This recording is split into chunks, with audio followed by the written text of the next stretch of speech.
नमस्कार देशोन्नती, आज आपलं स्वागत आहे। विशेष म्हणजे आज पावसाळी अधिवेशनाचा हा दुसरा दिवस आहे आणि दुसऱ्या दिवसामध्ये आज अर्थसंकल्प या ठिकाणी सादर होणार आहे।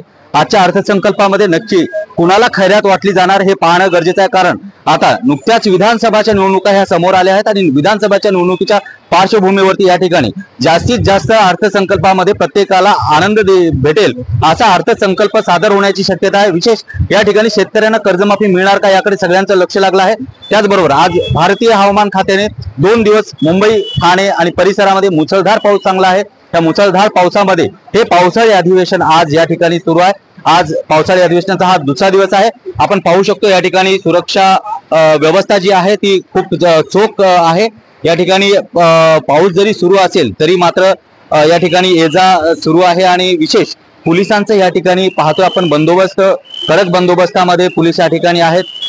सुरक्षाची जास्तीत जास्त काळजी या ठिकाणी घेतल्या जातं आणि आजचा हा अधिवेशनाचा पावसाळी अधिवेशनाचा दुसरा दिवस आहे। आपण जाऊया थेट आतमध्ये आणि आतमधून आपण पाहतोय की या अधिवेशनाच्या मध्ये कुठल्या गोष्टी जास्त ग्राह्य धरल्या जातील, अधिवेशनात कुणाला जास्त प्राधान्य दिलं जाईल, त्या सगळ्या गोष्टी आपण आज ह्या अधिवेशनाच्या माध्यमातून पाहत आहोत। तर आपण जाऊया थेट आता विधान भवनामध्ये आणि सुरुवात होईल अर्थसंकल्पाला। अर्थसंकल्पाची प्रत्येक घडामोड देशोन्नतीच्या माध्यमातून आम्ही प्रेक्षकांसाठी प्रसारित करण्याचा प्रयत्न करत आहोत। नमस्कार, आपल्यासोबत काँग्रेस नेते सतेज पाटील सर आहेत। आज विशेष म्हणजे पावसाळी अधिवेशनाचा आज अर्थसंकल्प सादर होतोय। काय वाटतं, शेतकऱ्यांसाठी काय योजना दिल्या जातील? मला वाटतं या अर्थसंकल्पावर पराभवाचं सावट आहे।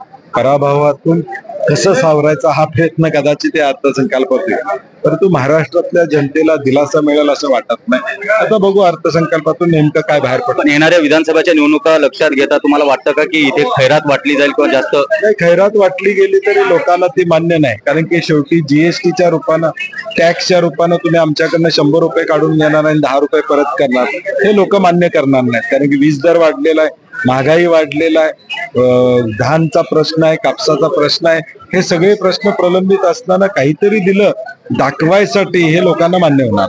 धन्यवाद। आपल्यासोबत आज सतेज पाटील होते, काँग्रेसचे नेते होते आणि विशेष म्हणजे आज जो अर्थसंकल्प आहे, अर्थसंकल्पामध्ये नक्की आता शेतकऱ्यांना समाधानकारक कर्जमाफी मिळणार का याबद्दल त्यांनी स्पष्टता नकार दिलेला आहे।